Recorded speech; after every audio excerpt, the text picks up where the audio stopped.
What's going on, everybody? Welcome to the Alex Cuesta Show. Really happy you can join us on this Wednesday, November 2nd of 2022. Before we get into anything fun, and we have a lot to get into today, so I'm super excited. Please like, share, follow, subscribe, rate us 5 stars, Spotify and iTunes. Spread this word of mouth to all your friends that this is the best podcast on the planet. And go find us on the socials at The Alex Cuesta Show. But I spoke a little bit too soon about the best podcast on the planet because I'm talking to somebody right now who is the co-host of one of the most fun podcasts I listen to right now. Actually, I think one of the more important podcasts out there right now I think everybody should listen to. I'm going to introduce her in a second. I'm going to make her wait for a second. Right now, I'm going to make fun of my brother like I do every week. Dave, you're back.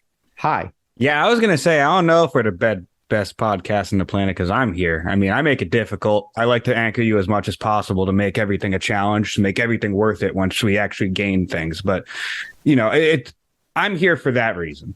The benefit of having guests on is you have to temper yourself from getting me to go on my angry rants because you can't be as much of a troll because we want to hear from them and less from me, which is why we have them on because they're awesome. So the good thing is, too, you're going to be more mute. I'm just kidding. So without further ado, I'm going to introduce this guest because it's because of a former guest that we had. So if anyone that goes back to episode 42, we had John Zeigler on. And at the time, we talked to John Zeigler about the Duke BYU volleyball scandal. He was right on top of that. We mentioned his podcast with the benefit of hindsight about the Joe Paterno, Jerry Sandusky scandal. And I do have to say, after listening to that, fully on Jerry Sandusky's innocent. Joe Pod did nothing wrong. Bandwagon. Dave, are you there yet? I wouldn't say I'm there yet because I'm also haven't finished the whole thing. A lot of the arguments make sense, though, from Zeigler's side. So right next to Zeigler, half of that team on that podcast, though, was our guest today, who was super important in that podcast. Because one of the things, if you go back and listen to it, as John is ranting and raving, this individual is there asking all the questions that us as the listener is thinking in our heads. And she's giving a voice to all the listeners and all the questions we want to hear. So without further ado, she's Liz Habib. She's a co-host of a new podcast, Back with John Zeigler. She's a glutton for punishment, The Death of Journalism. She's a journalist for 35 years in broadcast television, and she's a professor of journalism at both Syracuse and Arizona State, if I'm correct. Am I correct with that, Liz? You are correct. I worked at both of those places. I taught broadcast journalism, sports journalism. Yes. Hi, Alex. Hi, David. It's really good to be on with you guys. And God bless you for entering into the world of academia, because right now academia is a complete and total mess. And you, from everything I've heard and from a little bit of the conversation we had, you sound like a logical human being. So it's got to be really tough to be caught in academia. So before we jump into the podcast, I want to touch on that a little bit with you. What was it like? Because me and David talked about how basically, journalism is kind of screwed right now. They're not doing their jobs very well. There's very few that do it well. What was it like going into these journalist students, and did you have to kind of reset them from some of the things they've been taught already? Yes. To say that very quickly, yes. So here's the deal. I spent 35 years, right, on broadcast TV. I'm 1 degree of separation from everybody in broadcast journalism, the news directors. There's just no way I don't know these people on television. I have all that experience, right? I worked in so many different places. The last place I was in Los Angeles, working at the Fox station there. The dean of Newhouse up at Syracuse University, right? Newhouse is the best broadcast journalism school in the country. It's Sports U, right? Sports journalism U. Mike Tirico, Bob Costas. I wanted to be Bob Costas when I grew up. That was really my aspiration. He finds out, because I'm friends with his wife, he finds out in days that I'm literally available, and he calls me and goes, come and teach with us. That's amazing. I really admire him a lot, and of course it was Syracuse. I dreamed of going to Syracuse. I went to the University of Pittsburgh, but then decided not to transfer and stay at Pitt and get my degree there. But I thought, well, I've always wanted that opportunity to teach. And so I went there and I taught for 9 months, full on professor of broadcast, digital and broadcast journalism. And I loved those students up there, but they have a lot of preconceived notions about what the media is. And oftentimes didn't even believe me. I would have to stop and say, wait a minute, you think I don't know? I did it all. I've been there. I know whether they have even simple things. Professor Habib, I wrote on my blog this, so it's my truth because we all have blogs now. Listen, I got criticized. They let students in college freely criticize professors and often take those criticisms with far more seriousness than they do the professors themselves. So the students can criticize. And one of my students wrote this criticism about me at the end of the year and said, she always tells us everybody else is wrong. ESPN is wrong. So-and-so is wrong, that she's the only one that teach it right. How can she be right and they all be wrong? Because that's the case. Because a lot of what I taught is being done wrong out there, right? Mm-hmm. So I wanted to teach my students the right way. And they didn't always believe that, right? So you're saying that a tweet isn't a real source? Oh my God, that's one of the If LeBron tweets it, it's not a real source? And if LeBron tweets it, well, so what? LeBron tweets it. What truth is there in it? One of the things I always tell them, you can report what someone says, but you better be careful. Because just because they said it doesn't mean you can report it. You better check it, but they don't know about those things, right? Mm-hmm. But that's the point of journalism school. That's why it's a school. But some of the other things that went on along the way while I was teaching, I realized that there's nothing but an echo chamber out there that's being taught in journalism schools. And it was very disappointing to me, the way students are taught. So they're fortunate that for the 9 months at Syracuse and, Arizona State, that they had a voice that is going against them, because even if it didn't smack them in the face at that moment, they definitely gave them something in the back of their heads. Because now as they're listening to their other professors, they're going to be like, man, that crazy Professor Habib, she said this wasn't right. And maybe it might spark them to have a little bit of critical thinking and not think critically, which there is a big difference between critical theory and thinking critically and being a critical thinker. I'm not going to get into that. We can have a whole 9-hour podcast on that. But this is a perfect segue into what you're currently doing. A podcast back with John Zeigler named The Death of Journalism. You guys release episodes twice a week, if I'm not mistaken, right? Twice a week. Episode 5 just came out. And guys, really, this is unbelievable. Episode 4 was it was actually number 14 on the list of I saw that. Right, the most listened to podcasts on Apple. We're on episode 4, so we're on to something here that people want to hear about, and it's not just the regular rant. Oh, you guys, everybody already knows the media is biased. It has nothing to do. It has everything to do with that. Nothing to do with that. We show you how the media does this. We take it down to the bottom and then we sort of dissect it, for no better way to say it, to show you how they get it wrong. Yeah. So, and I think it's really good, because there are times where, we might be talking to someone and they don't know a story, and we could say how they got this wrong, but we don't have everything that they got wrong about it. You guys are compiling all the evidence and not even evidence, but all just a record keeping of what happened and throughout this whole timeline of the story. It's, as journalists,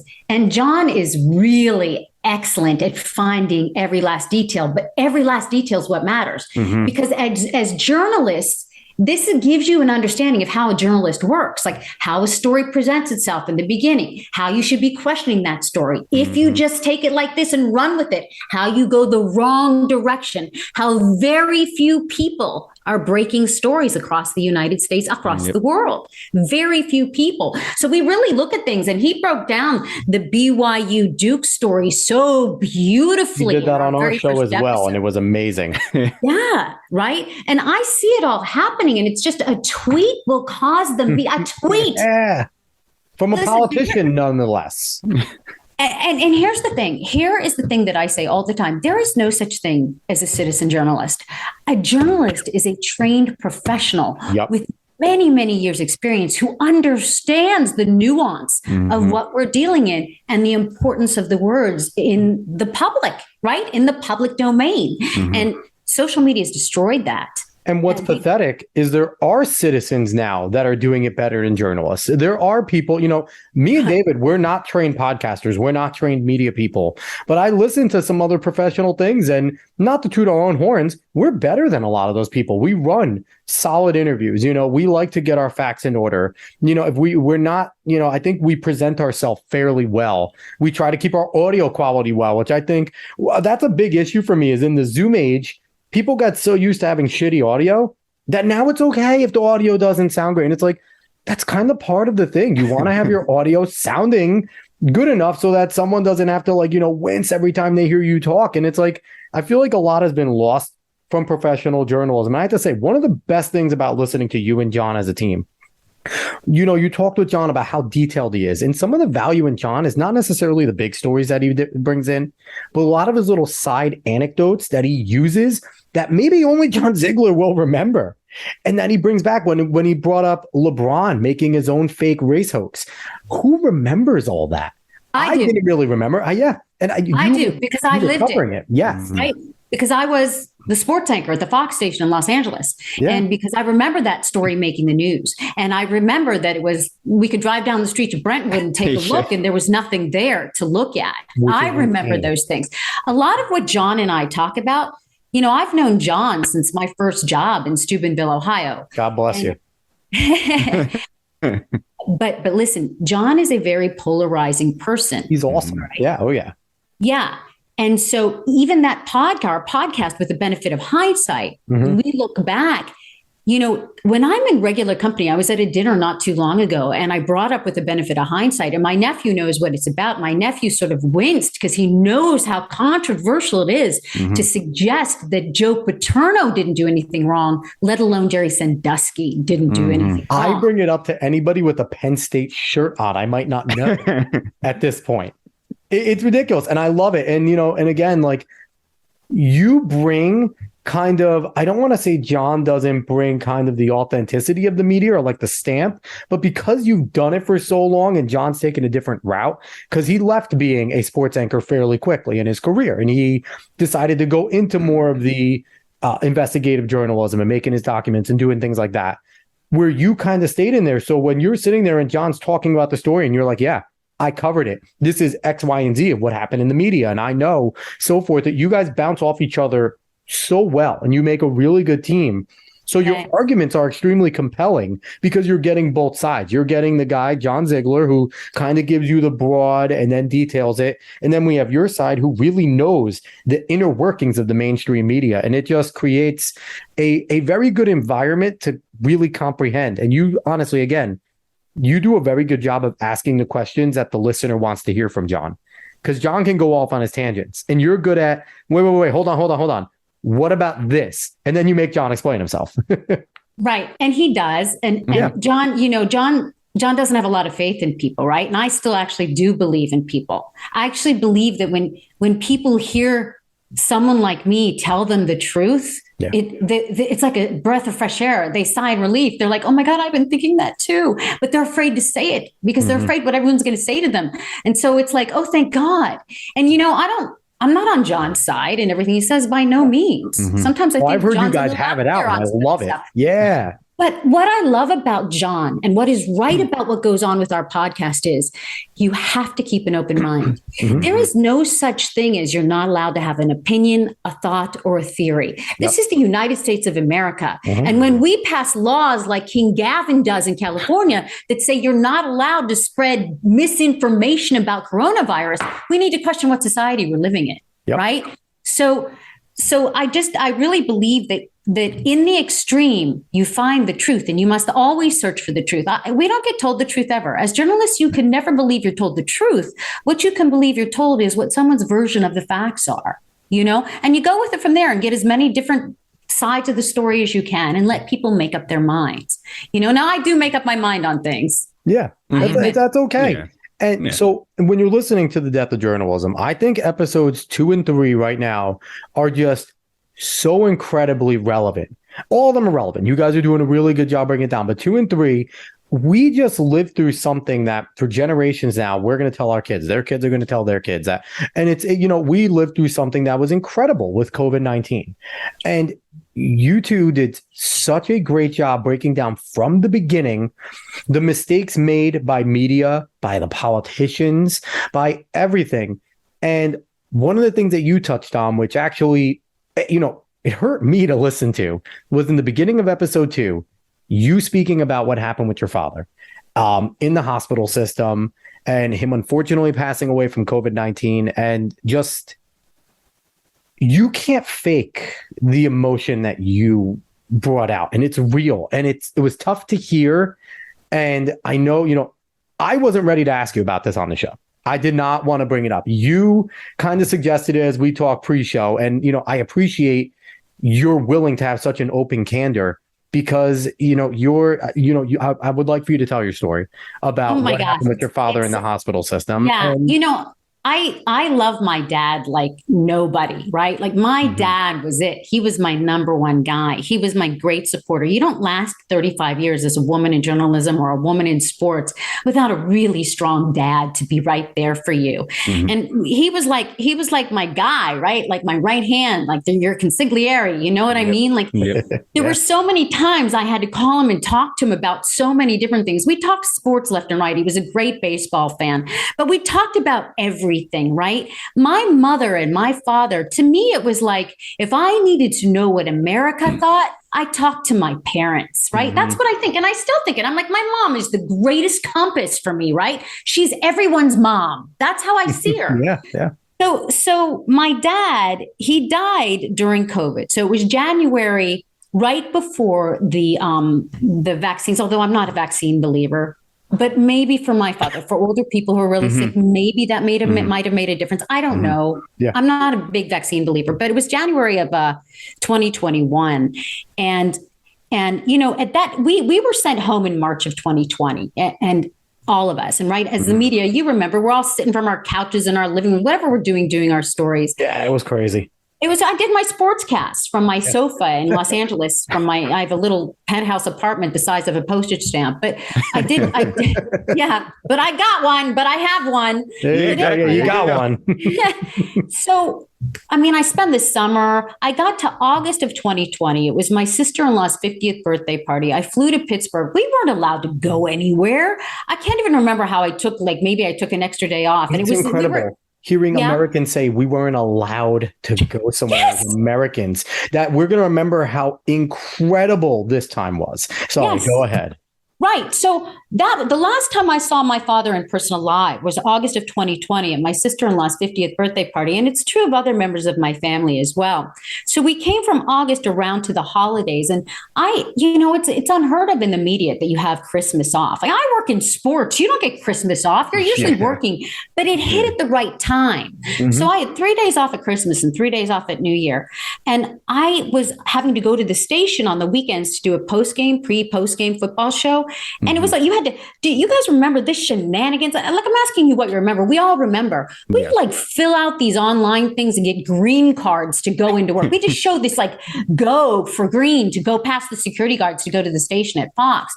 And I was terrified that if my dad asked me to come to see him for Christmas, that was December. My birthday's December 28th, and it was December of 2020.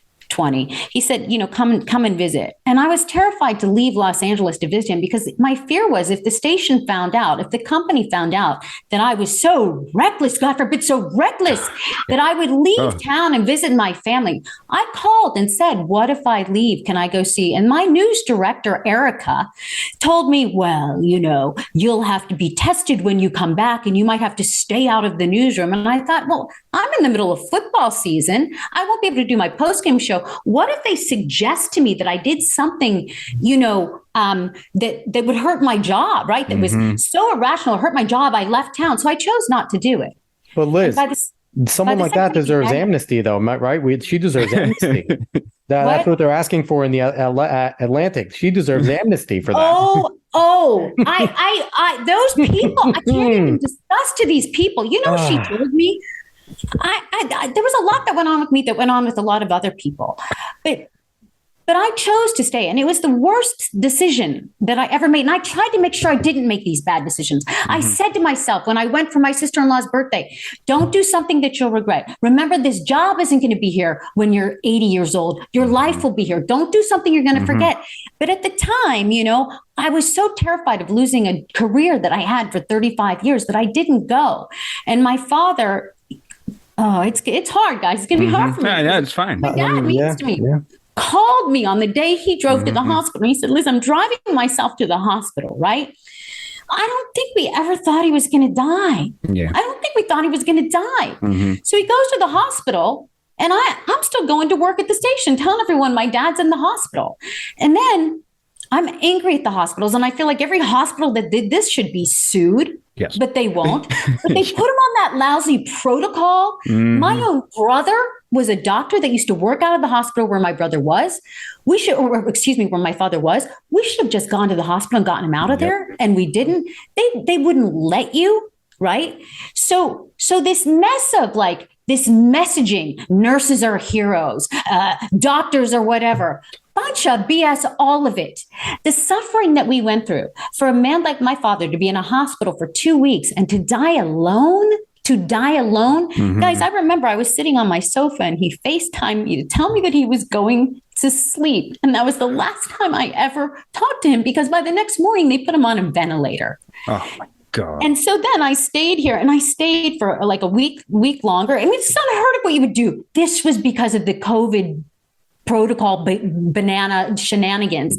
Yeah. I finally got on a plane and went there, and my dad was pretty much already dead. They let us show up at the hospital when it was before they were going to disconnect him from everything. And that was it. And we never got to say goodbye. And this is, my father's a family man. He's what would it have been like if he could have had us around him? Could it have changed anything? Would it have made a difference? I don't know the answer to any of this, but I don't think it's fair that they kept us away. This universe has been through plagues, has been through leprosy in the Bible, and we were never, ever banned from being around our loved ones. What is wrong with the society that did that to us? And the media pushed it as hard as anybody else. And one of the words specifically that you used, especially in episode 2, that you used about that whole thing with your father being in the hospital and you being in isolation. You specifically said isolation multiple times. And that really stood out to me because, I mean, even if you look now, I'm pretty sure in any article, they'll say lockdown during that time, not isolation, because isolation is a very specific word and it means a lot. What is the worst thing that could happen to a prisoner? Solitary isolation. The people cannot be alone, even if you're locked in a house with family. Yeah, that helps, but you can't be alone with the same people for that long of time either. We are social creatures. And when you are locked alone, you said you wanted to avoid making those bad decisions, and you still made some of them. That's going to happen because your mind is out of whack, and everyone felt this. I mean, luckily, I had a job at that time where I was able to still work and go out and see people a little bit because I was what was it? What was essential worker. Essential. I was an essential worker. Bullshit term. Exactly. But I was able to do that, so it didn't hit me as hard. But I can only imagine how much it hit people who literally just couldn't go anywhere. Oh, it was insane. Yeah, I said isolation because I live alone. I lived alone in Los Angeles at the time. Yeah. So there I was by myself. My father's in the hospital. My mother's by herself. It was some crazy thing. And I know, here's what I know that I always know, that anything that hits my family, we're a microcosm of the rest of the society of the United States of America. You know, there's enough of us. I have 6 brothers and a sister and my parents and the way we were raised from Pittsburgh, Pennsylvania, that if it's happening to me, if it's happening to my family, it's happening to so many more people. That's what I learned along the way as a broadcaster, that I was just like everybody else. That what happened in my family was everybody else, right? So I could see some of the things, and my coworkers knew I was angry. I was really angry at them. I was angry at them because they weren't asking the right questions. They weren't challenging anybody. They were going along with it. They were telling people to wear masks, and which is a joke. That's not their responsibility. Exactly. They should never, you are never supposed to advocate for anyone as a journalist. How dare you tell people to wear masks? And yet it was an accepted thing. It was promotions upon promotions everywhere you turned. Yeah. It wasn't, and I hear you say that, you regret making some of your decisions and you regret the bad decisions. I personally think that you should not feel that regret. Because like David said, you were put in a mind state. We were all in very different mind states, whether you had family next to you, you didn't. And, fear does a lot to people. It does. And what they did to you at your job was inhumane. And to everybody, to make you fear for your job as a valued member, an experienced member of that group, was wrong. And obviously that type of pressure, I don't care how strong of a person you are, that type of pressure can break anybody. So, not to deflect, but if you are a microcosm of your father, just from a little bit of talking to you, he understood. You know what I mean? It was kind of that thing where I don't think him, your family, anybody else is holding it against each other, because it was such a ridiculous time. It was unprecedented, not for the disease. We've been through pandemics before. The absolute incredibly insane response where we were letting a man in Dr. Fauci, who absolutely screwed up the HIV response and demonized a group of people exactly like he did this time when it came to mask wearers versus non-mask wearers, people that liked the vaccine versus people that didn't like the vaccine. I'm not blaming this all on Dr. Fauci. He's one wheel of the cog, but he was a pretty big wheel. And you got to blame your local politicians. Yes, King Gavin Newsom, who has absolute control here in California, is to blame. The mayor of Los Angeles is to blame. They're to blame. So you never take away people's liberties. That is life, liberty, and the pursuit of happiness. That period. They're what you don't take away liberty from people. If people want to go out and get themselves killed, that's on them. Yeah. Yeah. But you know what, Liz, the thing is, though, and I'm going to be blunt and say it, socialists and Marxists don't believe in that. And if you look at this current version of the left, a person like Gavin Newsom definitely leans a lot more on the socialist scale than he would on the freedom scale. And you could just see it in his actions. Communist. Absolutely. Marxist. Communist. Absolutely. He's a monarchist, apparently. Yes. He wants absolute power. Yeah. And yet I had faith in the people of California for a moment when the recall happened. Now, let me take you back to why there was a recall. There was a recall because the reporters of Fox, who I worked with, did a very good job. And they got a photograph of him out at the French Laundry, the restaurant up in, that none of us can even afford. Right. They got a photograph of him out at the French Laundry. Now, I'm not going to say, okay, maybe I can't afford it or I've been out there with some people. I never want to act like I can't do things like that when I do, in fact, things like that. Okay, fine. But most people can't afford. Okay. We can't. Right. In the middle of a pandemic, he's out with no mask on. Okay. And yet we weren't allowed to be out at all. Right. So people were outraged. And my most liberal friends, the ones in Hollywood who everyone talks about, they were outraged. But Liz, you know what the issue is? A white supremacist ran against him. Didn't you know? The blackface of white supremacy ran against him. So you can't have a white supremacist there. Outrageous what they did to him. It was incredible. And the fact that, here's an issue when Carrie Lake is going through this, Larry Elder went through this. Anyone that has a public persona that has a lot of opinions out there before going into politics has a much tougher road. A lot of these politicians that are greenhorns that don't have many of their things out there, they could be molded and Larry Elder had a lot of opinions out there already. So they were able to mold a lot of the things that he said and take a lot of the things he said out of context, even though he's a very well thought, very intelligent man that would have done wonders for the state of California. They took him out of context and they were able to be racist against him because he wanted an R next to his name. And it was absolutely terrible what they did to him in the state of California. Well, they convinced enough people that Gavin got back in, and I lost some hope in there. And it's funny to me when I see Gavin in DC and King Gavin's going to run for president. Has Gavin been to Florida lately? Because ain't nobody there going to be voting for King Gavin. He's really delusional. And somebody's, clearly the Democratic Party's propping up that delusion with him. But I do travel this country. I have been in Texas recently. I was in Dallas and I've been in Miami and I've been in Pittsburgh. Speaking of which, the people right next door to my mother, the next door neighbors, have Fetterman signs up in their yard. Oh, boy. So they want a corpse? Why are we voting a corpse for president and now they want a corpse for freaking in the Senate? Oh, boy. What is...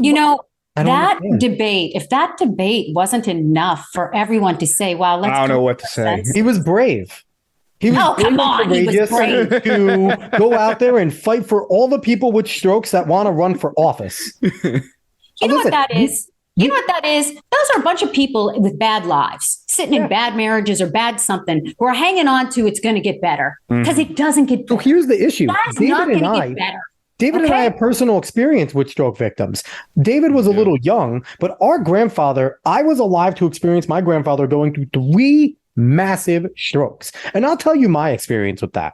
He was a man that came into America. He's from Ecuador, came into America pretty early on in the 50s because my father was born here. My uncle and aunt were all born here. Came into here in the 50s, spoke pretty damn good English when I first knew him. Had his first stroke. Then his English was broken and he spoke pretty good Spanish. Had his second stroke, could only speak Spanish. Had his final stroke before he passed away, could barely speak. Okay? So for people to say that John Fetterman's going to get better, that is another one of the lies that they're telling us. Because you know what? I feel bad for John Fetterman in a way. He's not a good person. He's a shitty communist socialist. So his theories are bad. But I don't wish ill upon anybody because they're political theories. But in a way, he's been pushed out there and being told that he's able to do this. And he has yes men, and shame on his freaking wife for not putting her foot down, because we all know the power of wives and women in a man's life. And it's immense. A good relationship, the man and women have good pull on each other and can stop each other when they're doing something stupid. John Fetterman is putting his life at risk for having to go through this type of stress. You're not healing from a stroke with the stress of a senatorial campaign going on where you're not able to heal. You're forced out in the public. You're speaking constantly. His brain cannot rest. So the man is broken. Guys, what I notice is how the media handles it. So the day after the event, so a lot of what I notice is it's hard for me to watch the media. Yep. John and I do The Death of Journalism, right? So The Death of Journalism is our podcast. For a while, I have shut out the media. I didn't want to hear what they had to say, but now I have to hear what they have to say. And I forced myself to go and listen. So I was watching MSNBC the next day. Alex Wilson's an idiot. My God. I feel bad for you. He's so terrible. But I can't do a podcast called The Death of Journalism without watching it, right? Without reading the New York Times every day, without making sure I see what are the questions being asked, right? Right? Because I'm not going to sit here and tell you they're giving you but it's in the questions they ask where they make the beginning mistakes. But what they said was, and John Zeigler, my co-host on the podcast, right away wanted to know where's the clip, because they kept saying, don't listen to Twitter. Don't listen to Twitter. So here's MSNBC. Listen to Twitter when we tweet it, but don't listen to Twitter when you see something. What media are you? What are you? So what I saw in the Associated Press the next day was a whole article from doctors talking about Fetterman and his stroke and how he can get better and how slow it's going to. Never was there a doctor who gave an opinion. Yeah, it's bad and it could be bad forever, for a long time, and he may not recover. What about those opinions from doctors? Yeah. It was more like the media feels as though they better prop this up and be encouraging about this guy. There is nothing wrong with telling the truth. With putting on the truth. Because you don't have to prop people up. You're not being mean. That was one of the things I noticed with my journalism students. Yeah. Well, because Dr. Oz is an awful candidate. We can put it out there. He is a bad candidate. He's going to be. I like Oz. He's a friend of mine. But he's not a good political candidate. He's not a conservative by any stretch of the word. At least not for Pennsylvania. No. I don't think you should have a place in Jersey and run for Pennsylvania. I'm not going to lie to you. That's going to hurt you. You every should time. never lie. And we have a good. No, you shouldn't lie. No, you shouldn't lie. No, right. I'm not saying you should lie. I'm just saying, I don't know if you should run for any office in Pennsylvania when you have a place in Jersey. What I see with Oz, now my mother's in Pittsburgh and I visit her quite frequently now. So I'm in Pennsylvania a lot. When I told you Fetterman's the sign up next door, what I see with Oz is the political ads and the political attacks, which I feel are racist against Oz. Yeah. They paint him as an outsider from Turkey, as though being this Turkish guy is some terrible thing. My God, he's Turkish. This is like. He has an R next to his name. It's not racist. It's fighting Nazism.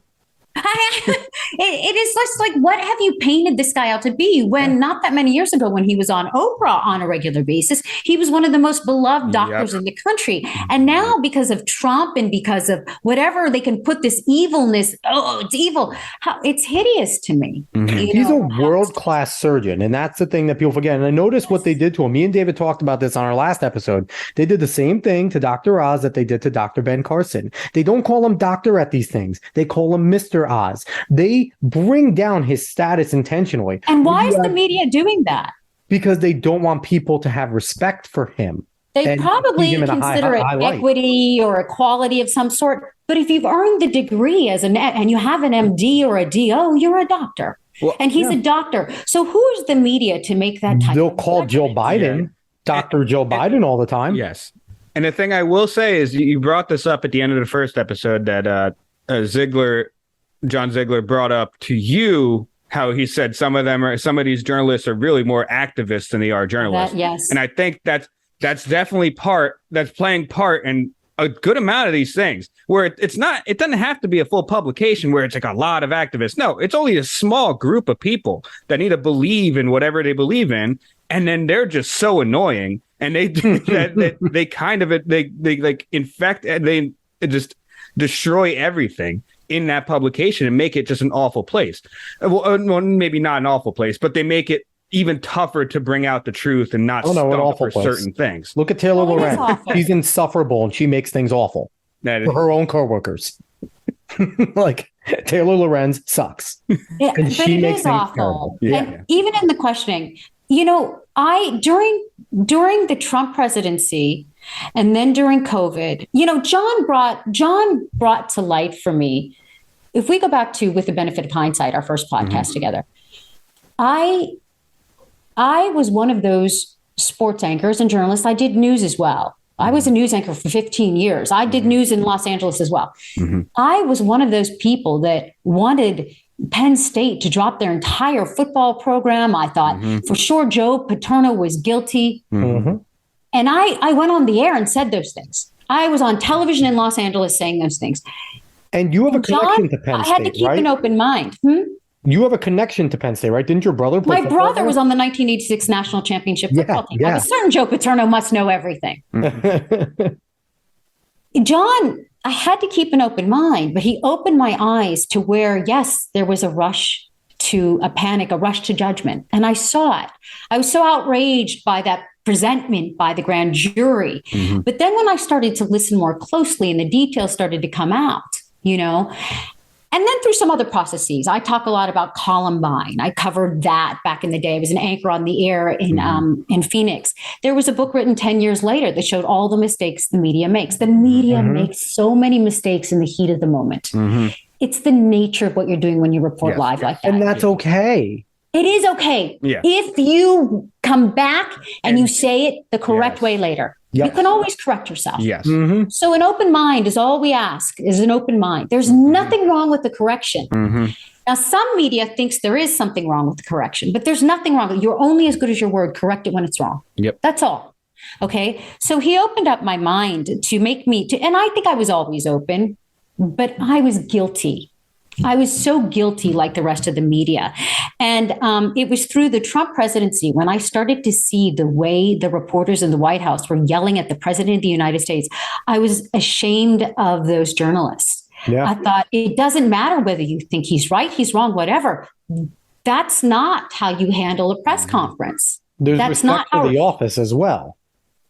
It's just not correct. It's not correct journalism. That's not correct journalism. Correct journalism is well-researched, well thought out, and tempered as much as possible. I'm guilty, believe me, of doing it wrong. Mm-hmm. Okay. And yes, we're all going to be guilty of doing it wrong.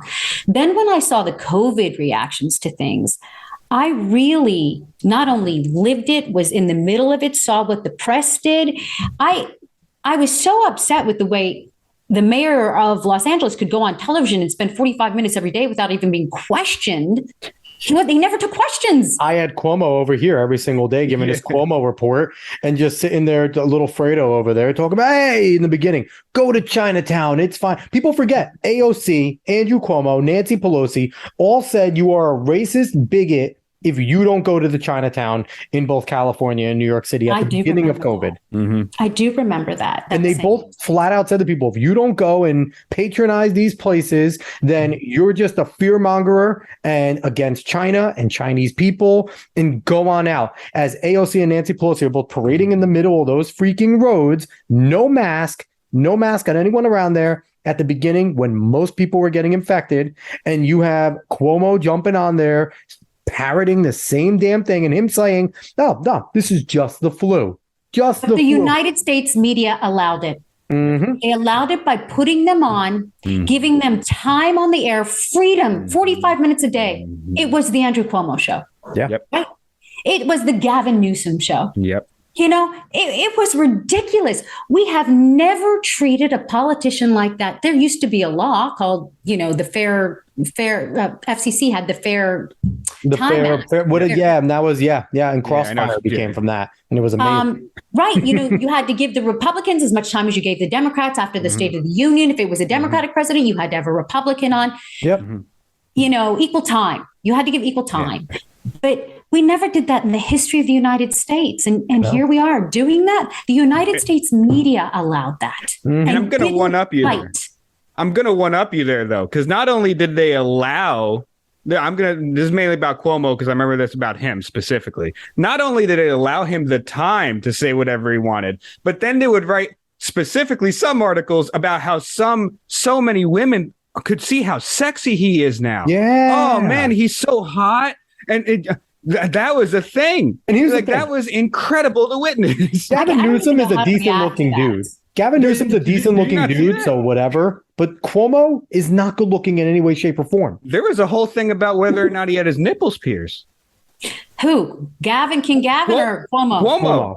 Cuomo. You guys, I can hardly react to any of those things because for me, people's lives were at stake. And it did come out that Cuomo and the people and the leaders in New York caused the problems in the nursing homes. 100%. And you can ask Janice Dean about what happened there and all the work, that great work that Janice did to uncover a lot of that. And she took her victory lap when Cuomo got fired. And damn it, she deserved it. Because when he got ousted, because Janice Dean went through a lot. She went through, in a similar way with the healthcare system, with her father and her parents being forced into those nursing homes, and the medical system, who we praised up and down, like you said, heroes, heroes, heroes. And I am so tired of hearing that nurses are heroes. Nurses have a difficult job. But you know what, though? My wife works in the lab at the hospital. She was forced to be in that freaking job every single day as well. And you know what she does? She tells the doctors and nurses what's wrong with the people so they could treat them. So you want to talk about somebody who's a hero? My wife was in there just as much. Those janitors that were in there, those food workers that were in there, they're also heroes.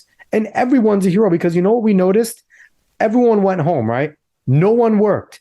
Our economy went to shit. We were all essential workers. There is no such thing as an essential worker. Yes, but does your wife do fun dances on TikTok? You know what? No, she doesn't. She has a little self-respect. But so we've been here, Liz, bashing the media for the better part of 40 plus minutes now. Do you see any light at the end of the tunnel for media? Right now, CNN has a takeover. Discovery's coming in. Looks like they're trying to do something. Brian Stelter's out. Jim Acosta's out. They're looking like they're trying to clean house a little more, that they might do something. We have our alternative media sources. Glenn Beck started The Blaze 15 years ago now, told it was never going to work. And, there's a wide variety of opinions on The Blaze. The Daily Wire is another alternative. But the mainstreams are still the mainstreams. They might not get as big as they are, but they still have their names. Is there a chance for the mainstream press right now? Can they be saved? Can they come back from what they've become? I think it would take an incredible infusion of money. I think that part of the thing is, part of what's gone on here is you have to feed the beast, right? So everybody's on 24/7 and everybody's trying to beat everybody else. You have reporters admitting that there was the reporter caught up in the Elon Musk. Some guy said they were fired, right? That there were layoffs, and reporters legitimately think they're reporting that there are layoffs off of Twitter. Yeah. Off of Twitter, unless it's whatever happened to two sources. So what I'm getting at here is there are no checks and balances. Like in the newsroom, in a journalism, there's never one journalist. Like you just don't write a story and then it just gets published. Well, it does nowadays, but a good journalism has the journalist, maybe more than one reporter's in on that. Now you've got an editor, and then maybe you've got another editor. That there are so many different layers there that get it, but not nowadays. No, not nowadays. That doesn't happen. So because there is no staff anymore, right? So even on television, on live television, when you're seeing things happen around you, right? There were there were people that would see the live shot first or maybe prepare before it goes on, whatever. But now it's just boom right there. It doesn't even have to hit broadcast. It hits social media. And if you want to believe what you see on social media, good luck. You better double think about that, because trust me, they are not showing you the picture. A trained journalist knows you have to show. And I don't trust journalists anymore, because I don't trust that they're showing you the whole picture. There are good journalists out there who know how to show you the whole picture, but you can't show a clip. You cannot show a clip. If you're going to show a clip, you need to know perspective. But do I have hope? I think what's being taught in journalism schools, some of them, many of them that are considered the top journalism schools, are not teaching well what a story is. Students think a story is in the SEO. And let me look it up on the search engine. I overheard my students telling each other this. This was Arizona State. And you always get the best stories. How do you get them? And he said, well, I just put the right words in the search engine. And that just hurt my heart. And I had to have a lesson that day. And I said, you must understand that news is not found in the search engine. News is something that's never been spoken of. News is that. It's new. But if you go in the search engine or you look for the hashtag, and my students got praised, not by me, praised by the system that we worked in at the school at Arizona State for getting lots of likes, lots of let's look at first day. We'd start every day by looking at the analytics. Oh my God. Goodness. But a story that is a true story may not hit fire for a while. Yeah. It may take a minute. It may not hit right away. It may take a year before it gets picked up. So true journalism isn't in the search engine. And so that's why my fear is that, because I always say now, I think people want to be pretty, not journalists. So that's why they're on TV or in front of a camera on TikTok or wherever they are. They want to be pretty and they want to be liked. Yep. And you're not going to be liked. You're not going to be liked. Oprah Winfrey is a media mogul. She was liked 50% of the time, if 50% of the time. Yeah. Right? Yeah. So you're not going to be liked. And I just don't think our system is set up for it. So I don't have a lot of hope. However, Alex, let me say this, that if you go back to the beginning of the United States of America, and you go back to the time of Alexander Hamilton and Thomas Jefferson, that what there was back then were lots of different, this is where the term yellow journalism even came from, right? There were lots of different journals. There were lots of different rags. There were lots of different places people got news. All of them biased. Yep. There were many of them. So it's not outside the history of the United States to have biased media, okay? I think one of the bigger devils in the mix is social media, because people believe it when they should not. Nothing on social media is real. The check mark, because LeBron James says, it doesn't make it fact. It just says that's what LeBron James said. And sometimes he needs to be criticized for not paying attention to what the heck he's tweeting. Yes. So I wish people, this is an audio only podcast, and I wish we were doing video at this point, because to see the legitimate, it's not even funny, because part of me feels bad, because I could tell how passionate you are about this. You might have to do I could video tell for this one. I'm a professor. I could tell that it hurts you that you've been doing this for so long, and it hurts you to see and to even say that you don't have hope right now. I could see that doesn't make you happy to say. Yeah, I'm not. I love journalism. I'm the First Amendment, freedom of the press. A free society, a free world needs a free press. And so we need to have the ability, not what King Gavin says, you can't spread misinformation. If we spread misinformation, fine, then put the right information in the next newspaper or the next. We want misinformation out there so we can hear the crazies and the yahoos and what they have to say and disregard them. But the freedom of the press is so important, because if we don't have it, then we have China. And we are China. So I'm not going to lie. Real quick. Because I kind of put that question in there. I really wanted to ask about that, because I was hoping for a little more of a white pill. It just definitely black pilled me a little bit. Completely, I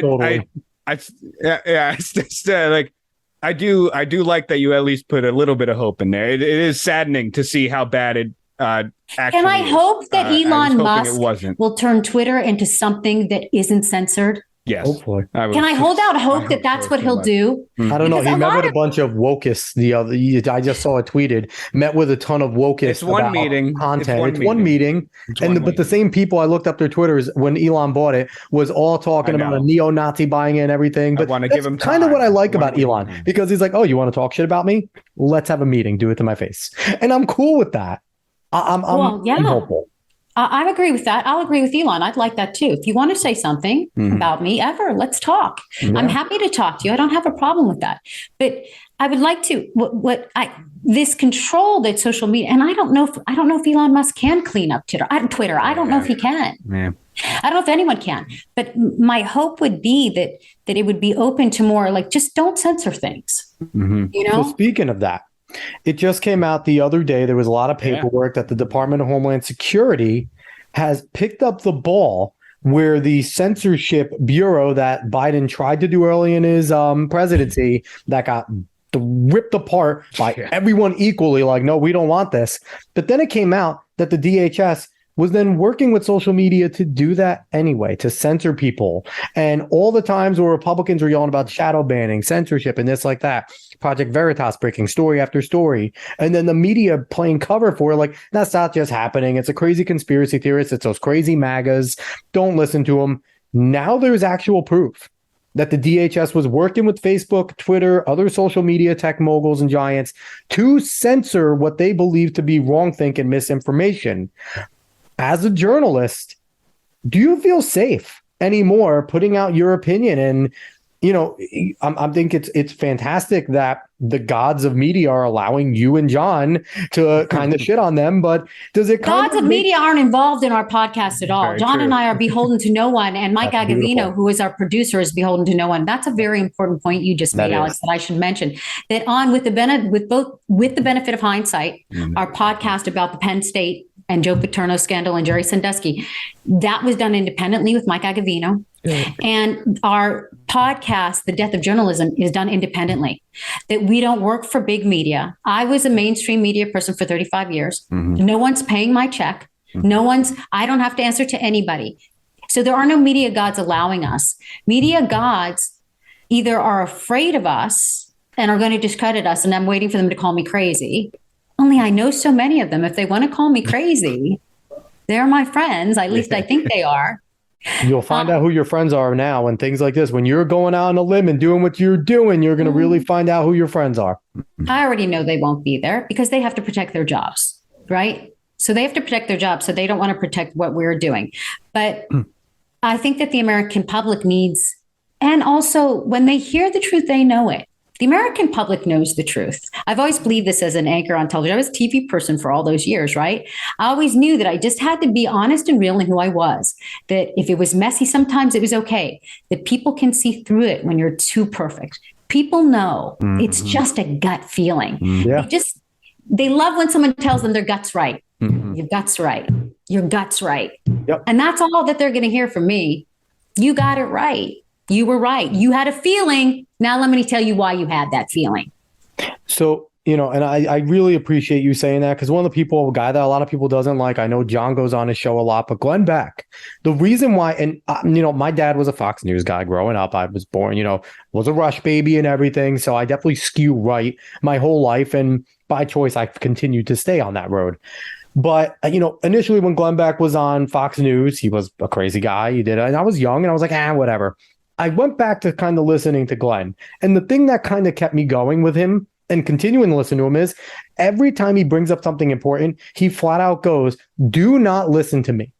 Do not listen to what I have to say and take it as gospel. Go find out and challenge me. Go look up. He tells you sometimes, look here, here, here, and here. They'll be against me. See what they have to say, go against mine, and then figure it out for yourself. Brian Stelter once famously said it. One of the worst phrases is do your own research that the right loves to say. And it's such a telling thing when a major media person says, in this time and day and age of Google, instant information, if you look hard enough, you can find the type of stuff. Don't do your own research. Listen to us. We know more than you. And it's killed the trust, I think, a lot of people when he's done that. So I have to ask you one important question, though. Right now, I've mentioned a few times, you're kind of out on a limb doing things with John Zeigler. John Zeigler has been known as a person on the conservative right for a long time. You know, he knows a lot of people in media, but he doesn't have as many friends in media as he probably should because he challenges them. You have figured out a way so far to not be put on that blackballed list, being somebody in mainstream media, as we've seen people like Glenn Greenwald, Cheryl Atkinson, Molly Hemingway, even John Solomon, they were people in the mainstream press that weren't necessarily on the right. And because they sat there and opened their eyes and started saying, whoa, this stinks. And I'm a journalist. I'm going to research it and I'm going to put out my findings. And then when they put out their findings, all of a sudden it's, they're not towing the line. So now we have to blackball them. Do you feel like that's coming for you? And what do you think has kind of stopped that from happening so far to you? Maybe the respect that people have for the work that I've done over all these years. I think there's partially that. I think it is coming. I think that that's okay.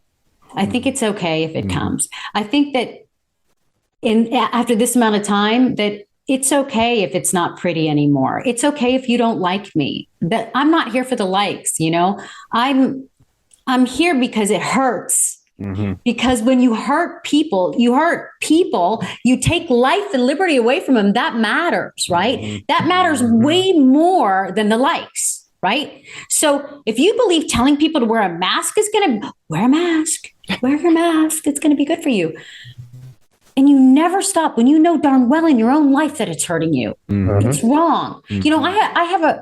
I know a guy who's a professor at Syracuse University, and I told you, Newhouse is one of the top schools in the country for the type of thing that I do, right? Mm-hmm. Yeah. And he would double mask. He'd come to school double masked. Then I go to his house on the weekends. He'd have his mask off around the pool table, having fun and talking about the science doesn't show this works.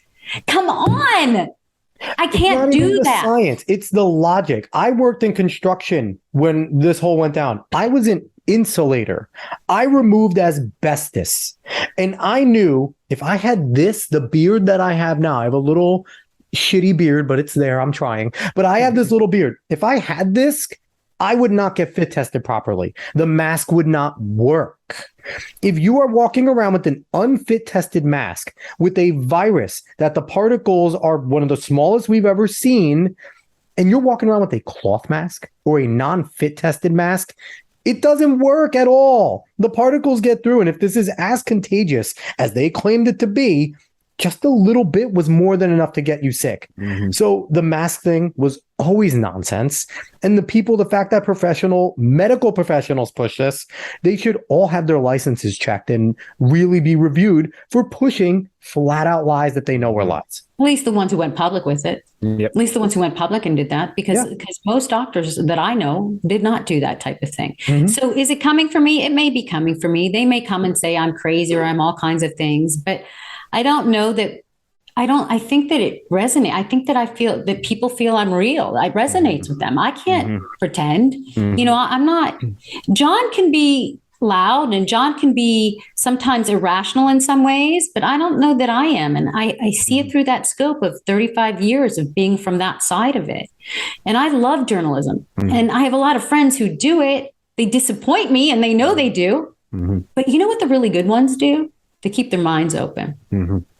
And I still have those friends too. And I drive them batty. I do. Don't think I don't. I'm just waiting for the dean at Newhouse to somehow I embarrass him. Right. And I never would want to embarrass him. He's a wonderful guy doing a wonderful job. And I'm so happy I had that opportunity to be there. And I'm so happy with everybody I've ever worked with that I had the opportunity to work with them and to be there.